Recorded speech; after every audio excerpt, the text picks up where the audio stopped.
SBC Aktualno, podcast kluba slovenskih podjetnikov. Lepo pozdravljeni v novem podcastu SBC-ja, lahko rečemo aktualno ali pa karkoli, vendarle gre za temo, ki je del vsakodnevnega življenja. Povezanost, telekomunikacije, sateliti, optični kabli, telefoni, internet, skratka vse, kar počnemo od zjutraj, ko vstanemo, pa do večera, ko ugasnemo naše naprave ali pa še po noči, ko pogledamo, če nam je morda kdo poslal kakšno sporočilo v naših telefonskih imenikih oziroma inboxih. Skratka, gre za temo, o kateri v zadnjem času tudi mediji zelo veliko pišejo, sicer z drugačnim namenom. Govorijo o tem, da je morda vohunska ladja, ruska seveda, pretrgala kakšen optični kabel, ali pa se v Ameriki sprašujejo, kaj vendarle leti nad njihovimi glavami, pa tudi v Sloveniji objavimo kakšno fotografijo čudno premikajočih se zvezd, za katere se kasneje izkaže, da so seveda Muskovi sateliti. Zato, da bom lahko o temi, o kateri priznam, praktično nič ne vem, govoril pametne stvari oziroma jih vsaj poslušal, sem v studio povabil dva velika strokovnjaka iz tega področja, dr. Boštjan Batagel, lep pozdrav. Pozdravljeni. In pa Hubert Frelih, tudi doktor, lep pozdrav. Pozdravljeni. Inštitut vesoljske odličnosti, sem prav povedal? Center odličnosti, tako, pa Fakulteta za elektrotehniko. Tako je, ja. Ja. Univerza v Ljubljani. Univerza v Ljubljani. A je težko najdeti take strokovnjake, kot sta vidva v Sloveniji? Koliko vas je, ko se takole družite in pogovarjate o stvarih, o katerih bomo danes klepetali? Ja, to bomo rekel, zdaj, strokovnjaki, če govorimo o radijskih komunikacijah, jih ni glih na pretek. Ne, pa tudi bom rekel, če srečate inženirja, ki se z radijskimi komunikacijami ukvarja, tipično je starejši od 50 let. Ne. Mladina tle je težko dobiti kader, prav za to področje specifično. Ne. Druga področja niso toliko težavna, ampak tukaj na radijskih komunikacijah pa je malo primanjkljaja. No, v zadnjem času poskušamo na Fakulteti za elektrotehniko tudi zelo zmotivirati mlade. In jaz mislim, da tukaj tudi vidijo priložnosti, tudi poklicne, v tem, da se specializirajo recimo v satelitsko informacijsko-komunikacijske tehnologije v končni fazi. Mislim, da smo prerasli tisto, da vsi vemo vse ker imamo to v dlani, ampak ko hočemo pa te stvari dizajnirati, bolj poglobljeno razumeti, pa rabimo neko izobrazbo o tem. Ja. A lahko začnemo takole? Ne vsak pove eno stvar, o kateri malo vemo ali pa skoraj da nič, pa je na vajnem področju neverjetna. Ne vem, od optičnih kablov, podvodnih kablov do satelitov, morda. Ja, če smo pri satelitih, pa sploh, ker gre za objekte v vesolju, je veliko neverjetnih stvari. No, ampak ena zanimivost, recimo, ne, če imate dva satelita v orbiti, ne, in hočete z enim satelitom, ki je zadej, dohiteti unga, ki je pred vami, morate bremzati, ne pospeševati. To je ena taka čist neintuitivna zadeva, ki je zelo zanimiva, ker ko bremzate, greste v nižjo orbito in ga začnete dohitevati zaradi tega. Ne. Potem pa, če hočete pa zaostajati za njim, morate pa dodati malo gasa, pa greste v višjo orbito, boste začeli zaostajati. Ne. Tako da to je ena taka neverjetna stvar. Ne. Ja, v vesolju je res ogromno zanimivih stvari, ampak tudi kar se tiče optičnih kablov, so ene stvari, ki so mogoče neverjetne. Ne? Ljudje se ne predstavljajo, da je to steklo, da je ta kabel pravzaprav steklo, ker že iz otroštva nas učijo, da steklo se bo razbilo, se bomo porezali, kakorkoli je nekaj z njim, ampak steklo, ki je zvlečeno na teh 125 mikrometrov, postane zelo fleksibilno in steklo v optičnih kablih je tudi zelo čisto. Nekje 0,1 parts per billion, ne? Se pravi, čistoče na milijardo teh molekul so približno take, kot če bi vzeli primerjavo, zdaj kaj nas je 8 milijard recimo približno na svetu, ne? Potem niti en cev ni umazanija, bi lahko rekli, ne? Proti celotnemu prebivalstvu. Ne? To je sigurno ena taka absolutna prednost, ki daje optičnim kablom to prednost, da lahko gremo na dolge razdalje in še vedno dobimo signal na drugo stran. In jaz si upam celo trditi, da tisti, ki imajo doma optični kabel, ali pa ga bojo dobili v naslednjih letih, to bo infrastruktura, ki jo vsaj 100 let ne bo treba zamenjati. Ne. Se pravi, dolgoročne investicije so na tem področju in se menjavali bojo modeme, komunikacijsko opremo, ampak sam prenosni medij bo pa ostal tako, kot je zdaj. Ne. To je mogoče tako fascinantno, ker ljudje mislijo, se jutri bo prišlo nekaj novega in bomo mogli na novo kopati, pa bomo mogli na novo nekaj polagati, ampak ne, tukaj gradimo stvari res na dolgi rok. Se bom vrnil k temu, da bo to za 100 let, še malce bi vaju izval. Koliko satelitov imamo v tem trenutku okrog našega planeta? Za tiste, ki vemo, zdaj se bližamo številki 10.000. Ta številka se skozi spreminja, predvsem zaradi Elona Muska, ki to tedensko lansira, ampak to so tisti, za katere vemo. Ne? Potem pa so tisti, ki so vojaške narave, za tiste ne vemo, javnost za te ne ve, niso v nekih javnih bazah. Potem pa imamo še stvari, ki niso več aktivne, to se pravi ostanke raket, ostanke, zgubljenega orodja, ko so popravljali recimo Hubbleov teleskop in take stvari, in teh je pa nekaj 100.000, še več. In ves čas obstaja bojazen, da bo začel prihajati do kakšnih trkov. Na srečo je tudi prostora zelo velik, pa zaenkrat še ni krize, ampak ja, tako da. Če lahko dopolnim, na geostacionarni tirnici, ki je bila pred časom najbolj popularna tirnica, predvsem za komunikacijske satelite, za satelitsko televizijo, recimo temu, so sateliti, jih je, se pravi, na celotni tirnici, ki je pač nad ekvatorjem, jih je, mislim, da 365, kar pomeni, da je manj kot na stopinjo, je nov satelit. Se pravi, tudi zelo dobro ga je treba naciljati, ko pošilja signal na tak satelit. Zdaj, geostacionarna tirnica v zadnjem času ni tako popularna, ampak še vedno ostajamo nekje s takim številom satelitov na tej tirnici. Če vas vprašam, koliko kilometrov optičnih kablov imamo pa pod morjem?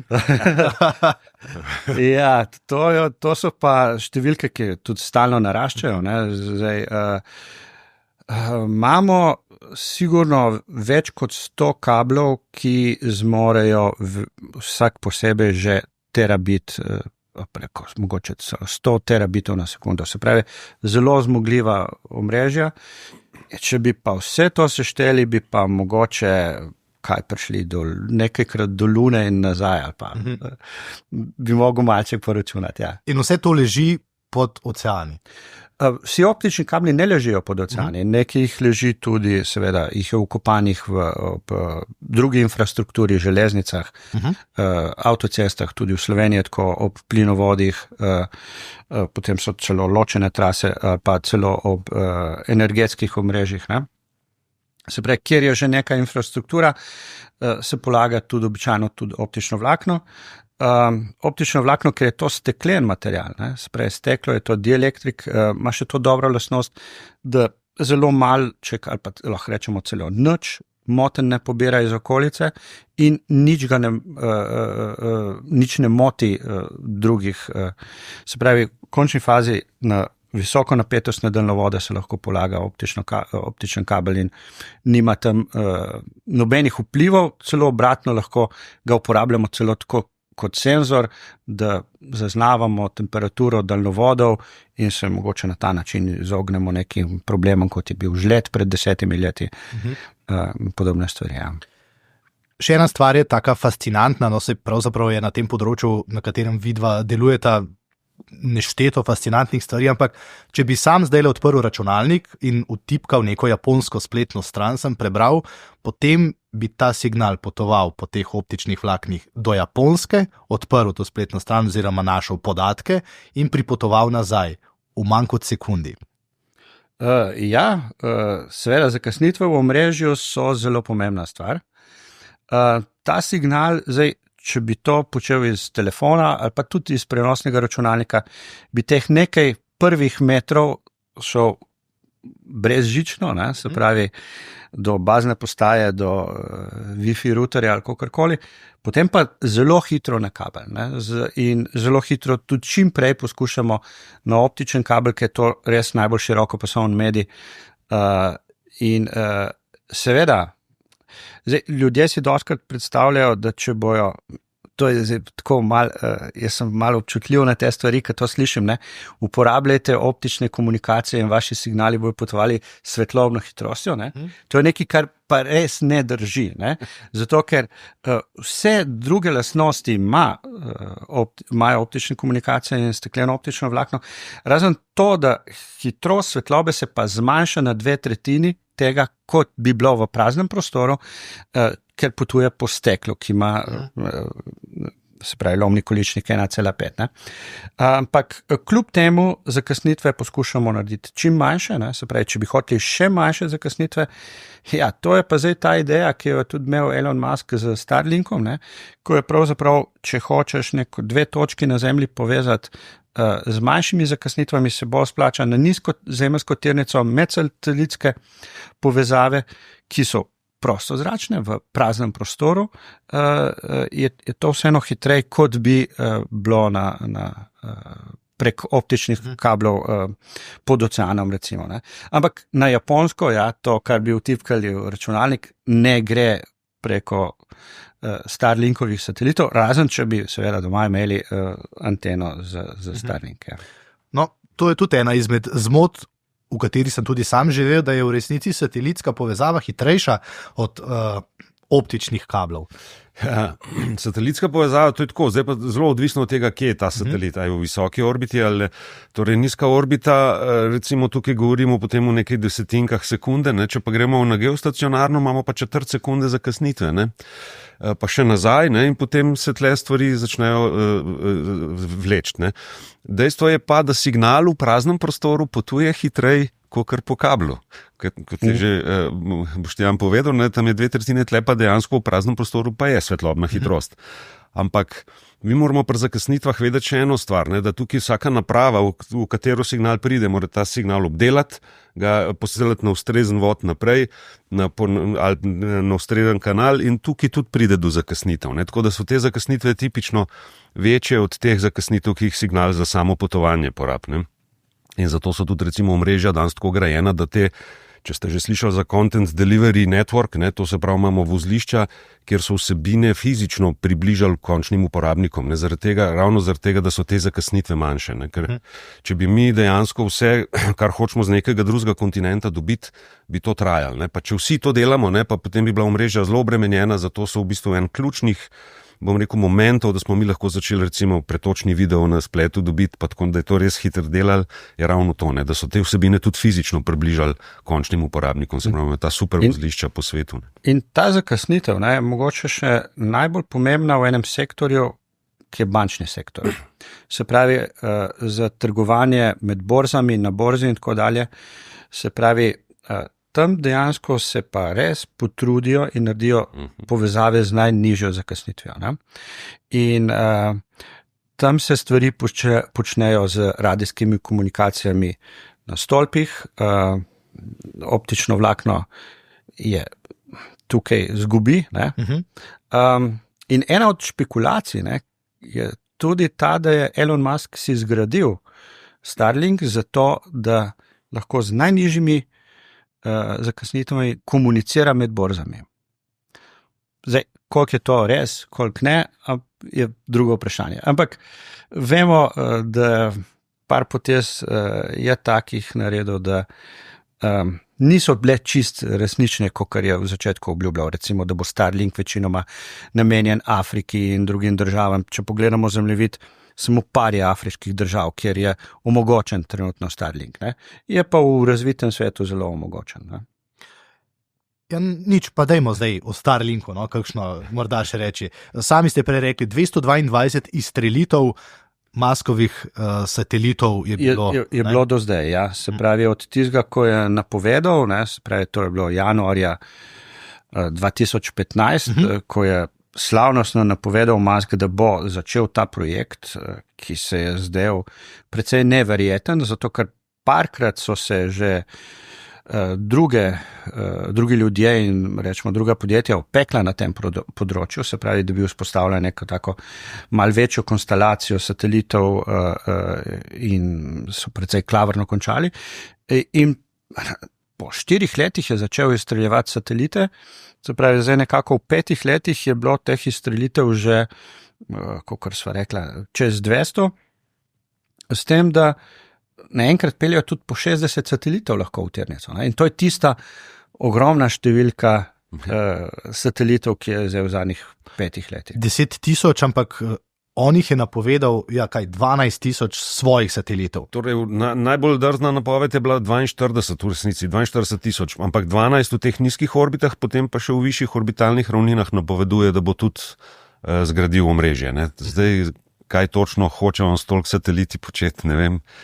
Je pa treba eno stvar tudi vedeti, ne? Če govorimo o kritičnih komunikacijah, radijske komunikacije je zelo enostavno tudi motiti.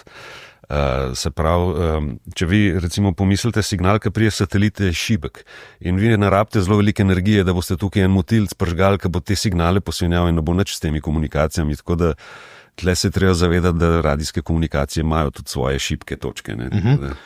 Ampak a bi nas, ne vem, kot državljana Slovenije ali pa Evrope, Slovenija vendarle del Evropske unije, moralo skrbeti to, kar počne Elon Musk, ker roko na srce vse to verjetno počne tudi z blagoslovom ameriške vlade, ne? In v tej geopolitični mineštri, če lahko temu rečemo, kar se zdaj dogaja, ne, ta bitka med Kitajsko, Ameriko, Evropa tukaj res postaja nek zunanji igralec, tako nepomemben, a nas mora to skrbeti, da en človek z tega planeta v vesolje pošlje 12 ali pa 42 tisoč satelitov in pravzaprav ima monopol nad našim nebom. Ali je to neka brezvezna skrb? Ni brezvezna skrb. Take vrste monopoli bi nas morali vse skrbeti. Mislim, da Slovenija tukaj ni direktno ogrožena drugačko, ker to, da mogoče kakšen satelit padel komu na hišo. Ne? To še največje. To ne bo, ker so znižali maso, pa bojo zgoreli. Bojo zgoreli, ja. Tako da direktne nevarnosti ni za nas, ampak vsekakor pa je skrb zbujajoče, da ima en človek toliko moči, pa toliko, bom rekel, ta hud monopol nad komunikacijami in tudi nad nebom, konec koncev, če nič drugega, astronomi so že zdaj živčni, ker ne morejo svojih opazovanj delati več, tako kot so jih včasih lahko, ker morajo znati izločiti Muskove satelite iz fotografij in tako naprej. Tako da ja, sigurno. Tukaj... Čeprav lahko pogledamo pa tudi z druge strani, ne? Se pravi, Elon Musk zagovarja svobodo govora, ne? Zato pač pravi, da je tudi kupil omrežje Twitter oziroma zdaj X. Ne? In po drugi strani, z tem, ko je zgradil tako satelitsko omrežje, je omogočil, da se lahko državljani kjerkoli pač povežejo na tako infrastrukturo in obidejo neke cenzure in lokalne, rečemo temu, zaprte dostope, ki jih mogoče neke vlade imajo po svetu. V Iranu, na primer, je zdaj tako. Recimo, ali pa se tudi Rusija, Kitajska in tako dalje. Kitajska je pravzaprav že povedala, da oni ne bojo dali dovoljenja za to, da bo ljudje imeli tam Starlink antene. Ne? Se pravi, je pa tudi napovedala to, da bo začela svojo konstelacijo graditi. Ne? Tudi Evropa bo, tukaj so velike plani mislim, da je to, se imenuje Iris kvadrat, ja. Se pravi, ta konstelacija, ki naj bi bila potem evropska. Ne? In tukaj mislim, da so pravzaprav države ali pa rečemo ugotovile to, da bo, če bomo imeli samo eno omrežje, to je en velik monopol. Ne? In tukaj so tudi bojazni za operaterje, ki so na zemlji. Ne? Se pravi, zdaj, ko ti potuješ neko drugo državo, z mobilnim telefonom se vključiš v lokalnega operaterja in tukaj so pač te pogodbe, kako se ta promet obračunava. Ne? Ko imaš satelitsko omrežje nad sabo, ni več potrebno, da uporabljaš lokalnega operaterja. Se pravi, ne samo, da cenzure obideš, ampak tudi poslovne poti obračunavanja tega prometa se spremenijo. Ne? To je mogoče še ena taka motivacija. Ne? In v 6. generaciji mobilnih komunikacij bomo šli v tej smeri, da se bojo naprave že povezvale v satelitsko omrežje. Ne? Različna satelitska omrežja. Tako da tukaj delamo že korake tudi v tej smeri. ta Elon Musk je zanimiv model, ko je naredil in napovedal električna vozila Tesla, so se mu tudi vsi smejali, češ se to nič ne bo, pa vidimo, kako je danes s tem in kakšna rast njegovih prodajnih, pravzaprav 2 modelov je, ne glede na to, kaj so mu napovedovali, ampak tam je on zaobšel to evropsko ali pa svetovno avtomobilsko industrijo in odprl, jaz rečem, svoje knjige in rekel, poglejte, kako jaz to delam, pa delajte še vi. Ko pa govorimo o Starlinkih, je pa zgodba popolnoma drugačna. On jih izstreli, on jih utiri, on jih tudi praktično naredi. Skratka, nihče ne ve veliko o njegovih satelitih. Ali se motim? Vemo, da je kar nekaj revolucionarnih idej uporabljenih pri izgradnji teh satelitov, pri konstelacijah in tako dalje. Ampak je pa res, da to dobavno verigo ima popolnoma pod nadzorom. Se pravi, še ena velika sprememba je pravzaprav on upeljal tukaj, da sateliti so se predtem sestavljali, lahko rečemo, v čistih prostorih, na roke in tako dalje. Potem je pa zdaj kar neka serijska proizvodnja teh satelitov, ker če jih hočeš 60 izstreliti vsaki teden, tukaj moraš vzpostaviti neko serijsko proizvodnjo. In sami imajo to serijsko proizvodnjo, sami imajo izstrelitve, sami v končni fazi tudi tržijo. Se pravi, ni posrednikov, ti greš na njihovo domačo stran in se naročiš in čez 2 tedna dobiš ali pa še prej satelitsko anteno, ki si jo sam zmontiraš. Se pravi, tukaj ne puščajo v tej dobavni verigi nič manevrskega prostora, da bi se kdo urinil, in posledično temu tudi zelo malček stvari tehničnih vemo. Vemo samo tisto, kar more recimo zaprositi ameriško agencijo za to, da dobi dovoljenje za tako veliko število izstrelitev, da dobi dovoljenje za frekvence. Tukaj so ga pred časom tudi malček blokirali, ker po vesoljskem pravu jaz mislim, da je celo tako, da se pravi odgovarja država, kjer je registrirano podjetje, se pravi za tako veliko število satelitov, če bi prišlo do neke katastrofe, bi Združene države krile to škodo, se pravi, je tukaj mogel pridobiti neko dovoljenje in od tukaj pač vemo neke stvari, kako so izdelane. So pa zelo revolucionarno. Tako kot je pristopil pri električnih avtomobilih z inovacijami, je tudi tukaj pristopil z inovacijami. Vedno moraš, ko vpeljuješ neko novo stvar, se vprašati, a bo toliko boljša od predhodnih generacij, da se bo primla, da bo ljudje pač osvojili za svojo. Ja, se to vidimo tudi pri njegovih raketah. Zletijo in pristanejo, kaj takega si NASA prej niti predstavljala ni in je bil vedno minus, medtem ko Elon Musk je ugotovil, da je to lahko največji plus. Pri teh satelitih bi zdaj vprašal, da tudi lažje damo nek odgovor, zakaj jih tako potrebujemo. Ena od zanimivosti je ljubljanska občina uporablja satelit za to, da išče invazivne vrste, drži. To je ena res taka nišna stvar, ampak več ko imamo pomoči od zgoraj, več stvari lahko naredimo tukaj na zemlji, Drži. Zdaj, to, kar smo govorili o Starlinkih, to so komunikacijski sateliti. To, kar ste pa zdaj omenili, so pa opazovalni sateliti, s tem rečemo sateliti za opazovanje zemlje. In s temi sateliti pa lahko mi v bistvu analiziramo površje zemlje z različnih vidikov, lahko merimo na različnih frekvenčnih kanalih odziv rastlinja, vodnih teles ali pa konec koncev tudi zemljine, in potem na podlagi tega frekvenčnega odziva ocenimo, recimo, a je stanje vegetacije zdravo ali je suša, take stvari lahko zaznamo. In tudi recimo konkretno japonski Dresnik smo imeli en projekt prav z ljubljansko občino, da smo ga zaznavali. Seveda je treba imeti dosti veliko površino, ker ločljivost satelita na taki razdalji, mi imamo ločljivost recimo 2 metra pa pol, oziroma 2,8, in seveda moramo imeti neko površino, da lahko to zaznamo, ampak ko ga je dovolj, ga pa zaznamo, tako da se ga potem z analizo slik lahko, v bistvu ga računalnik izseje iz slike, mi ljudje tega ne vidimo. Če je seveda jasno, da bo Elon Musk nadaljeval v tej smeri, da bo povečal število komunikacijskih satelitov in da bo temu sledila verjetno Kitajska, tudi Evropska unija, pa potem tudi države BRICS-a, ker ironično je pričakovati, da se ta bitka za komunikacije ne bo preselila v vesolje. Koliko satelitov bomo pa izstrelili ali pa jih potrebujemo ravno zaradi takšnih stvari? Se pravi, zato, da nam na Zemlji olajšajo ne zgolj komunikacijo, ampak življenje, da bomo imeli bolj natančne podatke. Vremenski sateliti so zdaj krvavo potrebni, ne, naprimer ob vsem tem, kar se dogaja. Ja, to je zdaj, koliko je teh satelitov, seveda tukaj čim več, ne. Tako je ena taka preprosta. Ampak dejstvo pa je, ne, te sateliti za opazovanje Zemlje so tipično v polarnih orbitah. To pomeni, da krožijo v orbiti, ki gre od pola do pola, zaradi tega, ker Zemlja, ki se spodaj vrti, potem lahko z enim satelitom v bistvu posnamete celo površje Zemlje.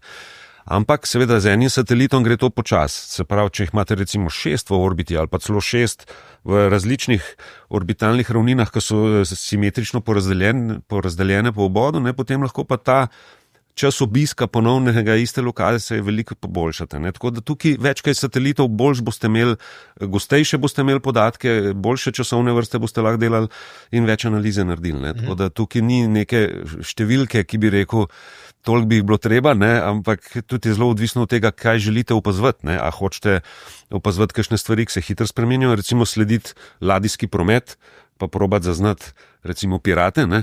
Tam je dinamika huda in tam morate imeti zelo veliko satelitov, da te lahko dovolj pogosto podatke dobivali. Ne.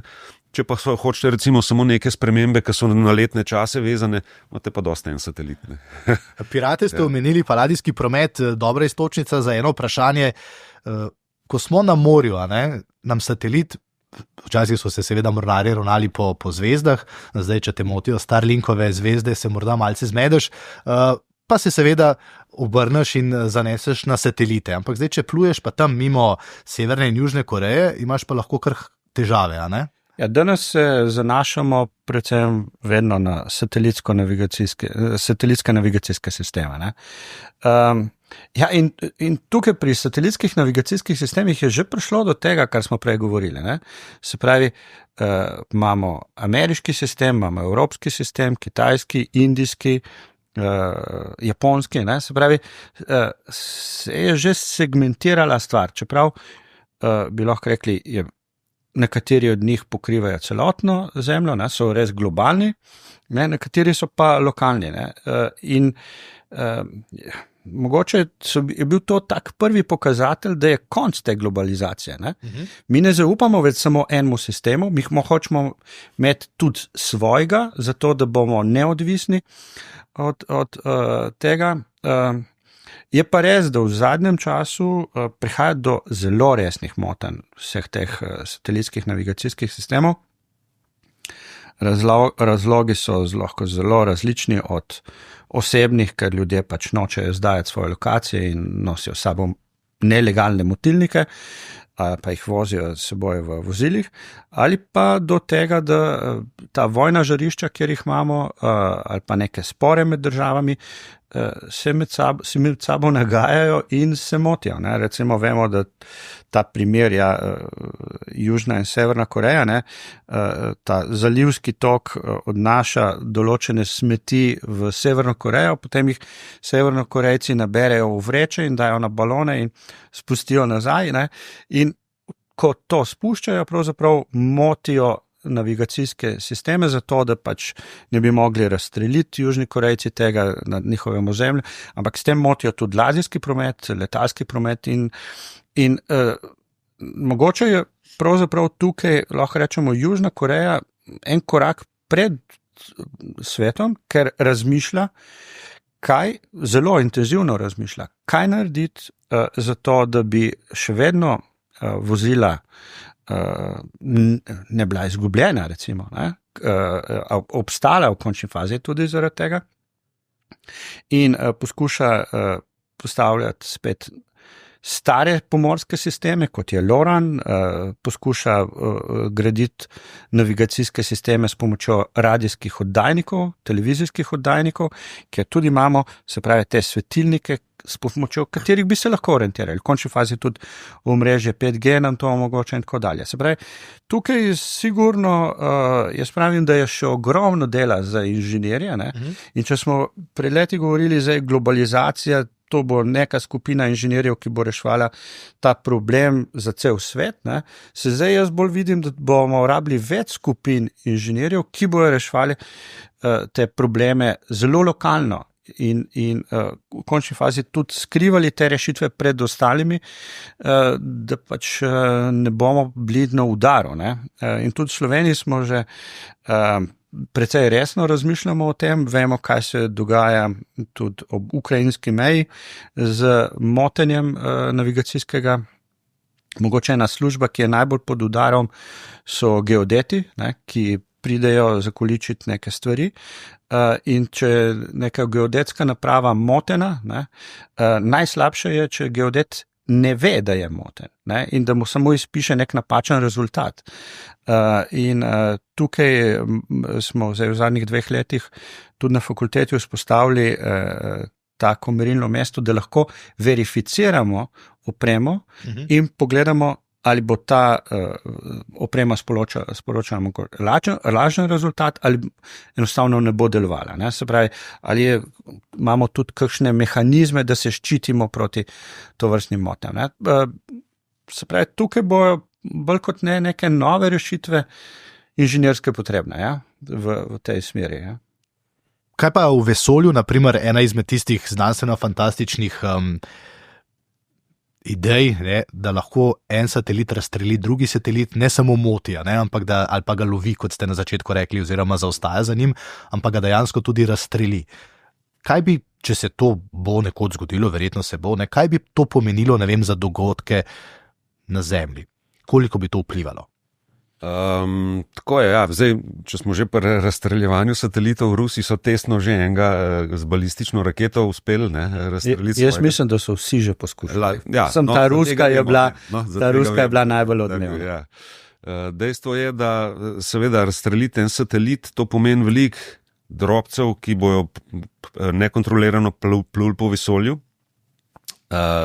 Hitrosti teh drobcev so nekaj kilometrov na sekundo, tipično 7 ali več, oziroma 7,5 je, mislim, da minimalna orbitalna hitrost. Zdaj, če vam tak košček preleti v nek drug satelit, gre skozi njega kot skozi maslo. Pri takih hitrostih so energije tako visoke, tudi majhen košček ali pa ena matica vam prelukne lahko zelo veliko napravo ali pa tudi zelo dobro zaščiteno. Tako da to, kar se tega tiče, bo najhujša posledica bo to. Če se začnejo tlele razstreljevati, lahko pride celo do tako imenovane verižne reakcije, neko teh delcev vedno več, se zaletavajo v nove satelite in potem pride do popolnega raztrosa teh, se z vesolja v bistvu do te mere umaže, da bo vsi sateliti se na koncu sam še zaletavajo med sabo. Ne. Do tam je še daleč, kot sem rekel, prostora je zelo velik, ne, ampak to bi bila ena najhujših posledic, če bi se začeli tole razstreljevati. Ne. Sem grožnje pa so, ne. Grožnje so, se pravi, sploh temi konflikti, ne, večjih držav, ne. Mislim, da so Rusi že grozili celo z razstrelitvijo nekaterih komunikacijskih satelitov Združenih držav Amerike. Ne? Se pravi, se vemo, eno je samo rožljanje z tem orožjem, ampak seveda lahko to ima tudi zelo resne posledice. Ne? No in potem se bomo vrnili spet nazaj na te optične kable pod oceani ali pa na kontinentih. Tam pa naprimer tudi zdaj veliko govorimo, ne, kako se pretrgajo med Estonijo, naprimer tam Estonci so zelo v skrbeh na Danskem, shadow ship reče, oziroma te ladje, ki so nekako pod floto rusko. Kaj to pomeni, da to pretrgajo? Se to da popraviti in kaj to v trenutku pomeni, naprimer, za povezljivost neke države z kontinentom? Zdaj, mi smo govorili večinoma tukaj o satelitih, ne, ampak tudi o komunikacijskih satelitih, ampak eno stvar moramo še najprej razčistiti, da niti 1% globalnega prometa ne gre prek satelitov. Se pravi, večino, lahko rečemo skoraj približno 100%, ne, 99% globalnega prometa poteka po optičnih kablih. Se pravi, tako da ni treba, da se nič zgodi v vesolju, mi smo že zdaj pravzaprav na optičnih kablih. In seveda to so, lahko rečemo, nekje so nesreče, nekje so lahko sumimo tudi na neke sabotaže. Zdaj, stvari so zelo prepredene in omrežje običajno gradimo tako, da za vsako povezavo imamo neko rezervno povezavo, ne? Imamo neke obhodne poti, se pravi, ko se te stvari da rešiti. Zdaj, nekatere države se pač tega ne morejo privoščiti, nekje so res mogoče kakšne bolj pomembna vozlišča. Ta kabel tudi ni tako enostavno presekati, če tako pomislimo, ne? Ker so jeklenice, ne? To moraš res skoraj veliko srečo imeti, da boš to z sidrom presekal ali pa da bo neka ladja toliko plitvo zaplula, da bo to presekala, ampak seveda te stvari se tudi dogajajo. Ne? Na srečo je pri podmorskih kablih vseeno enostavneje, kot pa pri satelitih. Ne? Pri satelitih iti nekaj popraviti, ne? Je praktično nemogoče. Ne? Ekipe ne moreš poslati v vesolje, ki bo to popravila. Ne? Pri podmorskih kablih se pa ga poskuša izvleči, popraviti, poštukati, imamo tehnologijo varjenja steklenih optičnih kablov in to lahko rešujemo. Sve traja mogoče nekaj dni, odvisno tudi od vremena, od tega, kako so na razpolago te ladje, ki lahko to servisirajo. Ampak mogoče ni tako, bom rekel, rizično. Ne? Seveda neke povezave so lahko problematične, meddržavne, ampak kakor sem rekel, obhodne poti nas vedno rešujejo. Se pravi, da če prerežejo en optični kabel, ni takšnega strahu ravno zato, ker je teh optičnih oziroma podvodnih kablov na ker jih je vedno več, tako, ja. Ker jih je vedno več. Ne? Predstavljate si pajčevino, pa prerežete eno nitko. To se zgodi, če se en kabel pretrga. No? Ta pajčevina je zelo gosta in teh povezav je veliko, tako da na samem delovanju interneta se en kabel sploh ne pozna, ali bolj zasedeno so kakšna vozlišča, to je vse. Še eno vprašanje imam glede teh podvodnih kablov, naprimer Brazilija, ker gre zdaj govorijo malce o tem vohunjenju, pa o nevarnostih, pa tudi grožnjah. Brazilija, na primer, ima problem, ne vem, če še vedno to drži, da njihov ta podvodni kabel potuje do Amerike in potem pravijo, Američani nam ves čas poslušajo vse to, kar mi počnemo na naših komunikacijah. Ne, že od nekdaj je to bilo, spomnim se nekega ameriškega vohunjenja, ne, za tiste optične ruske kable. Na koncu je ameriški vohun sam izdal, kaj so Američani počeli več kot 10 ali 11 let. Se pravi, prisluškovanje ali poslušanje, prebiranje podatkov ni neka fikcija, ampak se to praktično ves čas dogaja. Ko je prišel izum optičnega vlakna pred 50 leti, ne, takrat se je oglaševalo, da so to kabli, ki se jim ne da prisluškovati. Nekaj držav, operaterjev je tudi nasedlo temu in pravzaprav promet, ki so ga pošiljali po optičnem kablu, takrat niso šifrirali. Danes se vsa promet šifrira, tako da tudi, če nekdo prisluškuje, mora potem še razbiti to komunikacijo, se pravi, pride do nekega šifrirnega ključa, tako ali drugače, da bi to znal dešifrirati, kaj se pravzaprav pošilja po teh kablih. Tukaj je mogoče zdaj reka grožnja, ki se bo pokazalo v naslednjih letih, in to so kvantni računalniki, da bojo obstoječe načine šifriranja, ki jih danes uporabljamo, lahko razbijali v nekem doglednem času, recimo par ur ali pa celo par minut. Ne? Ampak jaz mislim, da gradimo precej v tej smeri, da bomo znali tudi to biti z kvantnimi komunikacijami, z novimi načini šifriranja, ki jih tudi kvantni računalniki ne bojo mogli. Tako da zaenkrat je ta stvar bolj kot ne, bom jaz rekel, mogoče, da so še zmeraj kje kakšni kabli, ki niso šifrirani, kakšne povezave, ampak jaz mislim, da ta bojazen ni toliko izrazita. Bolj je bojazen, da bi nekje res sabotaže bile in se bi prerezalo in enostavno odrezalo neko državo od, ali pa kontinent od pravzaprav globalnega omrežja, ki ga imamo danes. Takoj na začetku ste rekli, da je to tehnologija, ki bo 100 let, vsaj 100 let držala. Neverjeten podatek se mi je zdel, da so prvi ta podvodni kabel napeljali leta 1850, povezali Evropo z Združenimi državami Amerike, takrat niti niso še bile Združene države Amerike. 8 let kasneje pa potem povezali, mislim, da Anglijo z Francijo.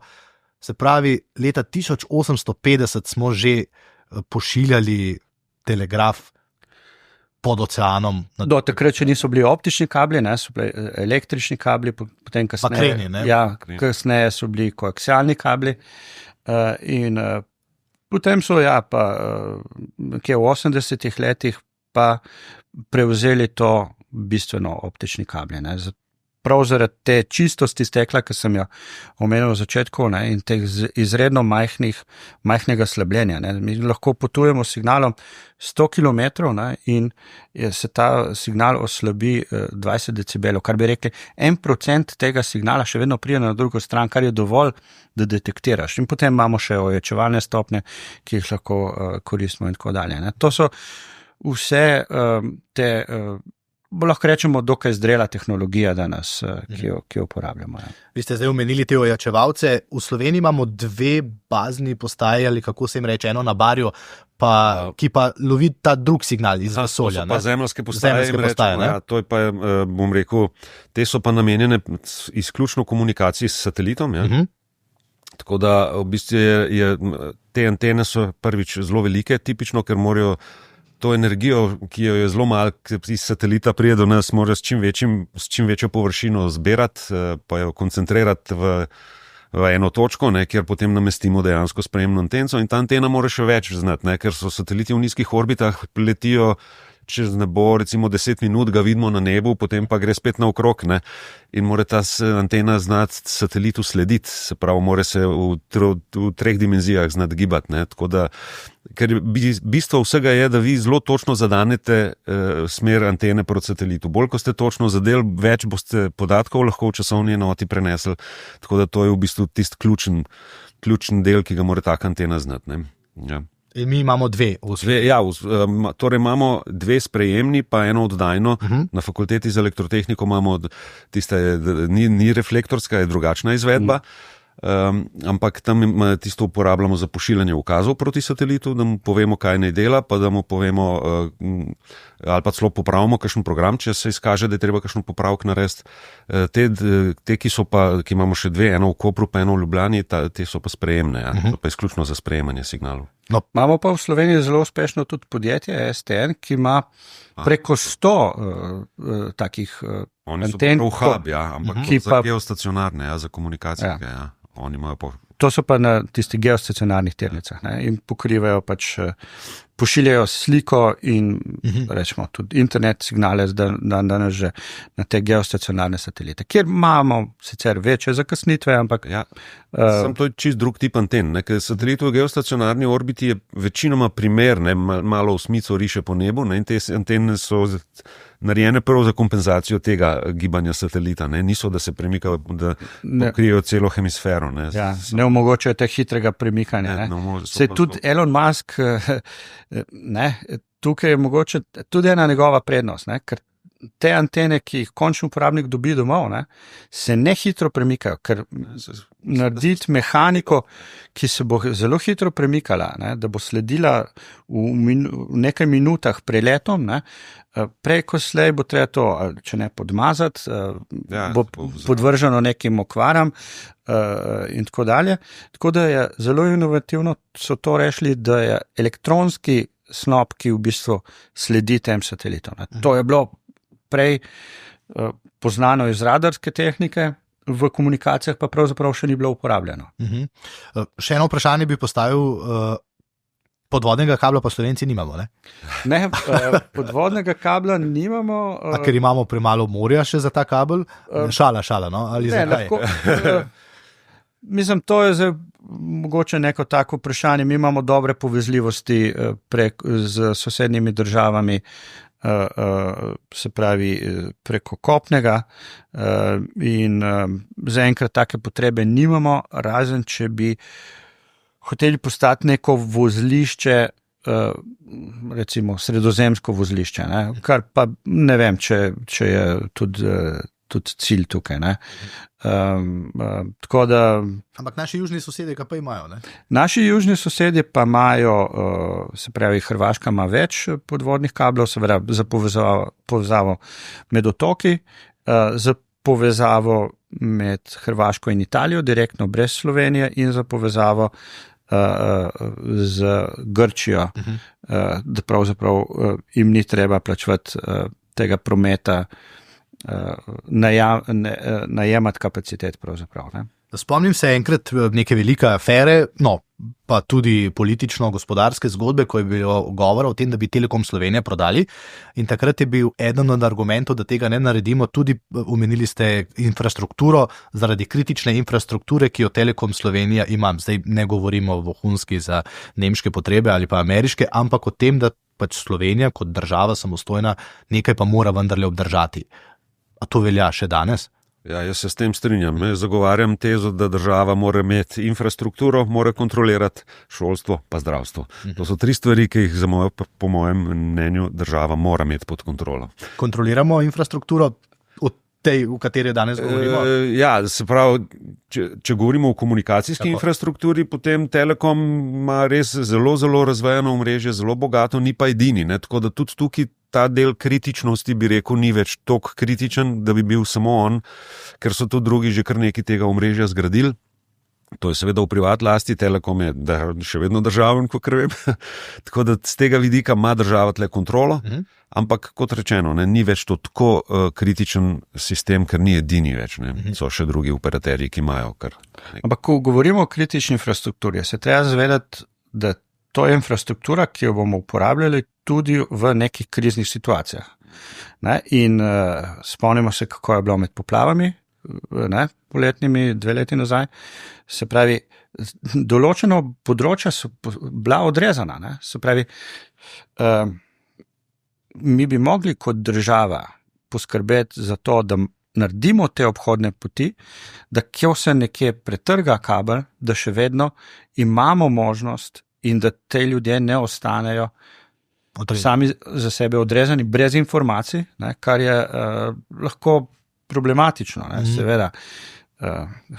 Nažalost je potem tako, da ljudje, ko dobijo ta signal, grejo na družabna omrežja in objavljajo neumne fotografije, recimo, ampak ja, nekatere informacije ne pridejo do njih.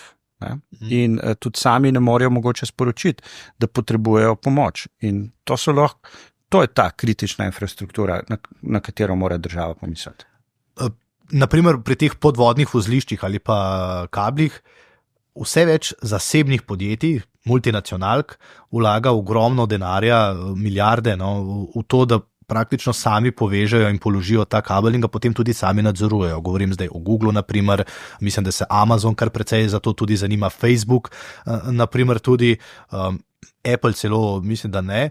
Kaj to pomeni in zakaj to počnejo? Zato, da je potem ta prenos podatkov, treba je še dodati, da mislim, da na teh optičnih kablih oziroma teh podvodnih kablih 60% vsebine danes potuje. Če včasih je bilo to za komuniciranje, za gospodarstvo in internet, je danes praktično ta pretočna vsebina več kot polovica celotnega prometa, a zato to počnejo, da bodo imeli tudi tam, ne vem, močki trost, monopol? Ja, najbolj smiselno, da je lastnik tisti, ki ima največ prometa.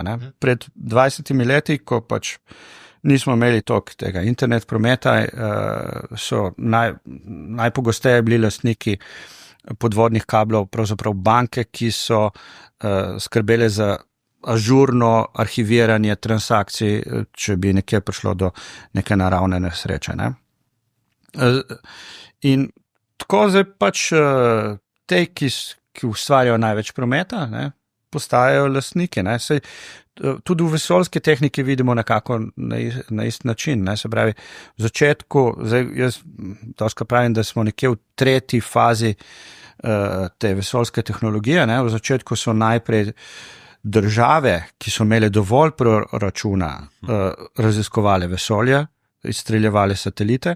Potem so se zgradila namenska podjetja, ki so skrbela za to infrastrukturo. V tisti fazi je potem prišla satelitska televizija, tudi prvi poskusi satelitske telefonije, navigacijski sistemi.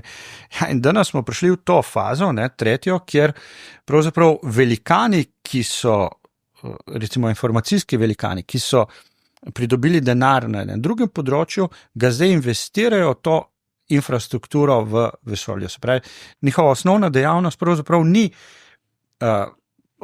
odcepljeno podjetje je Starlink, ampak kakorkoli pač ga imenujemo, ne? Ampak je to nov poslovni model. Ne? Zdaj, če se malček poskušam te refleksije narediti, ne? Tisto, kar meni ni všeč v zadnjem obdobju, zato ker jaz sem satelitsko tehniko, ki jo pač spremljam skozi, rečemo, teh 30 let, tudi profesionalno, vedno imel kot neko vzorno tehnologijo. Ne? Se pravi, neki vzor, kako odlično inženirsko delo je to. 10 let načrtujemo nek satelit, ali pa celo več mogoče, ne?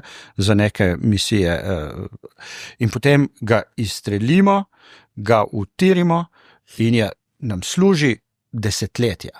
Ne? Pa ne samo teleskopi, tudi na geostacionarnih tirnicah sateliti. Ne? In to mi je vedno bil nek vzor, kako bi pravzaprav tudi industrija na Zemlji mogla delovati.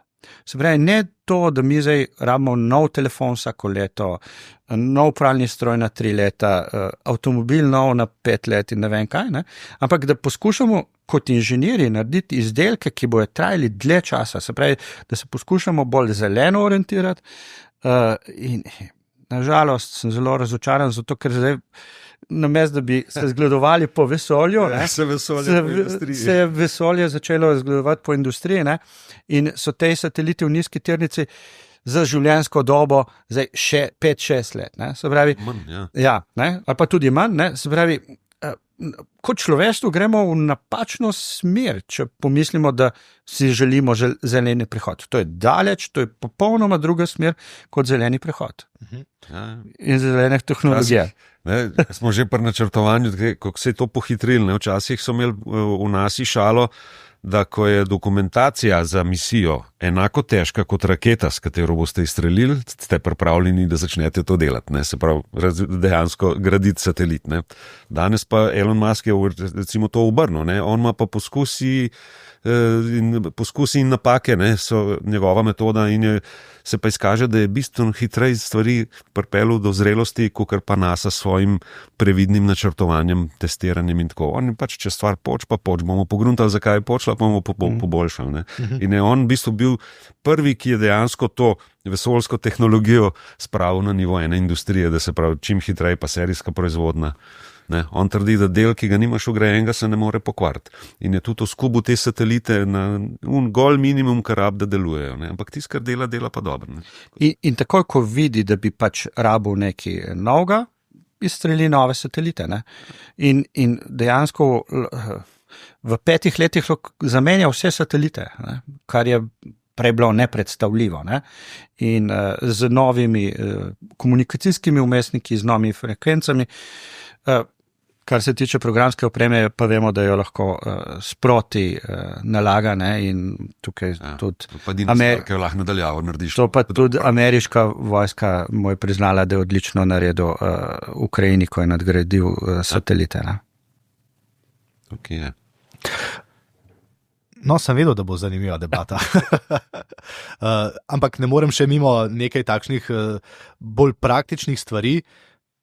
A obstaja skrb, ne, obstajajo seveda serije o koncu sveta in tako naprej, ampak obstaja tudi kakšna, kjer ugasnejo internet.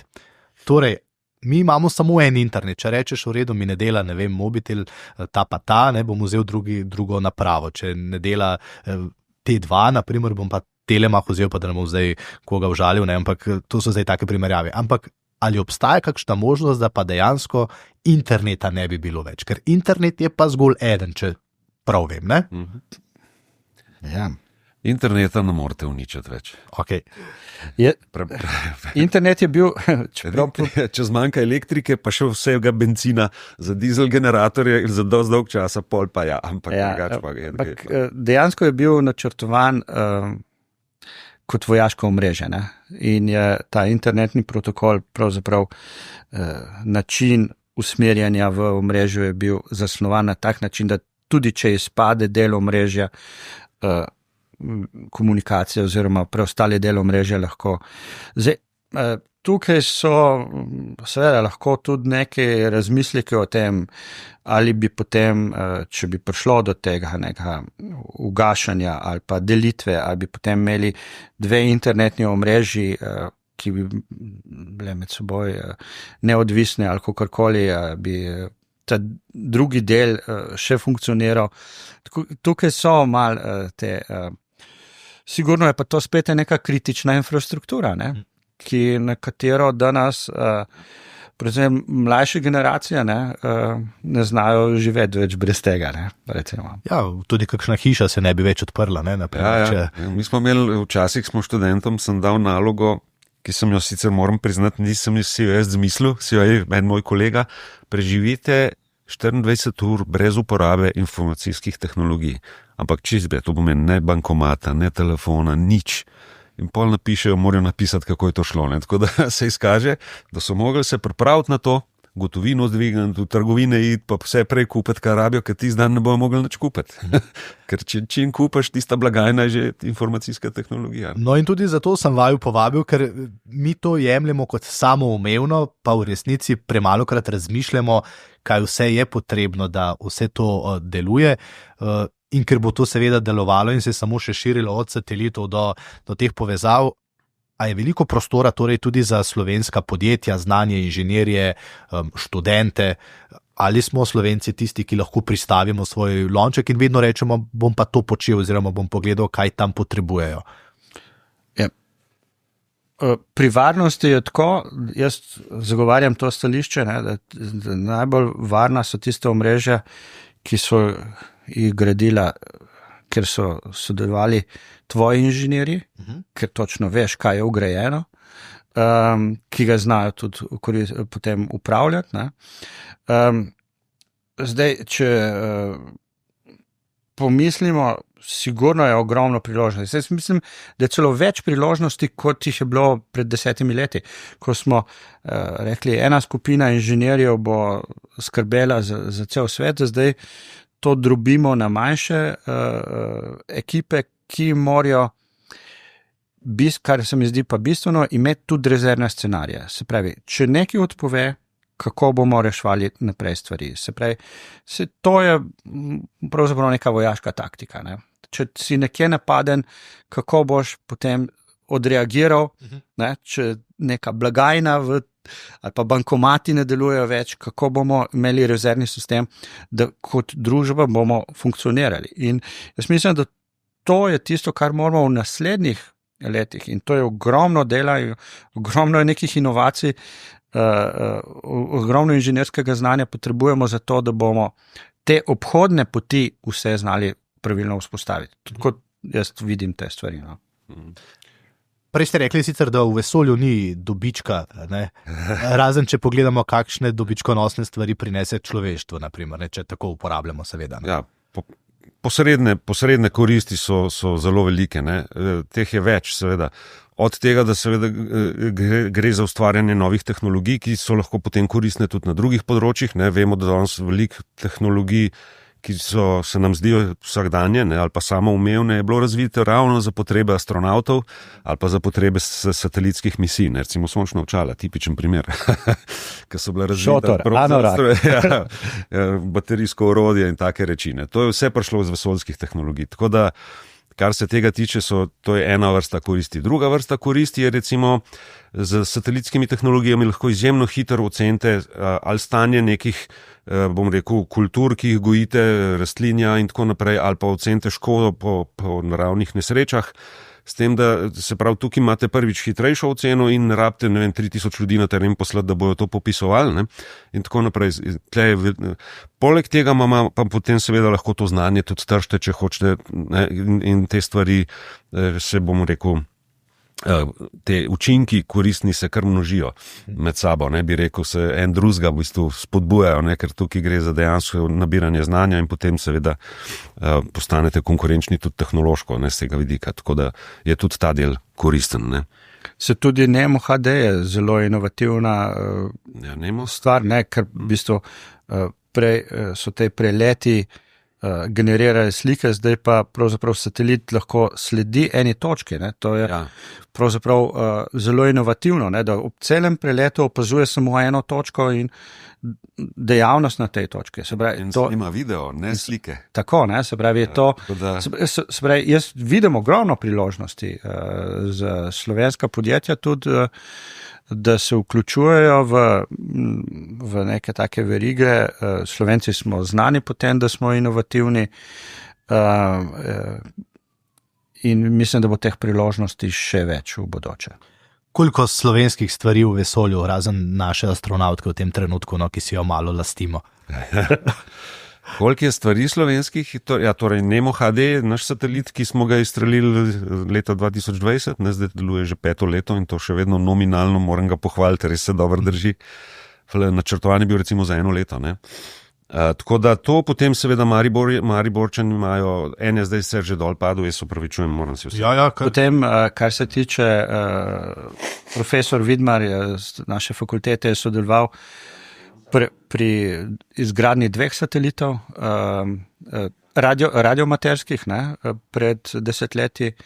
Tako da, imamo znanje, imamo neke stvari, objekte, ki so v vesolju. Pa niti ne vemo, verjetno še kakšni izdelki, ki so deli satelitov postali, pa so jih slovenska podjetja razvila. Ne. Ja, mi brez DV-softa verjetno res ne gre več. Sem ga hotel omeniti, DV-soft sicer na zemlji dela stvari, ne, in to zelo dobro. Oni imajo izjemno komunikacijsko opremo za telemetrijo, za združevati ogromno kanalov. Ne. To je samo en del njihovega dela, so tudi v avtoindustriji imajo merilne naprave in tako da so uspešni na več področjih. Ne. Ampak oni so na zemlji, tehnično niso v vesolju. Razen če imajo kaj, kar mi ne vemo. Ne. Ja, hvala lepa obema za obisk v studiu, hvala lepa za res izjemne, zanimive podatke, razmisleke o tem, kar ste nam povedala. Verjamem, da bomo vsi rekli, tega pa nisem vedel oziroma si niti slučajno nisem predstavljal. In še vseeno si ne predstavljam, da bo Elon Musk nekoč imel morda v vesolju več kot 30,000 satelitov. Ne. Bomo videli. Ja. Bomo videli, ja. Pa da bomo imeli morda Slovenci kdaj svoj podvodni kabel do Hrvaškega otoka. Saj do Krka. Hvala lepa, se veselim, da vaju še kdaj povabim že v tem letu, morda ko bo kakšna velika novost, ne, pa da spet malce rečemo kakšno o telekomunikacijah, pa o stvarih, ki se premikajo zelo hitro, pa ne zdaj samo v vesolju, ampak tudi tukaj nad zemlji. Hvala lepa. Hvala za povabilo. Hvala za povabilo. Ja, vam pa hvala lepa, da ste bili z nami. Verjamem, da ste tudi vi uživali, kajti sam priznam, sem izvedel ogromno novih in zanimivih stvari, o katerih zjutraj, ko prižgem telefon in grem na internet, tudi morda na kakšno japonsko stran, nisem razmišljal. Se vidimo naslednjič.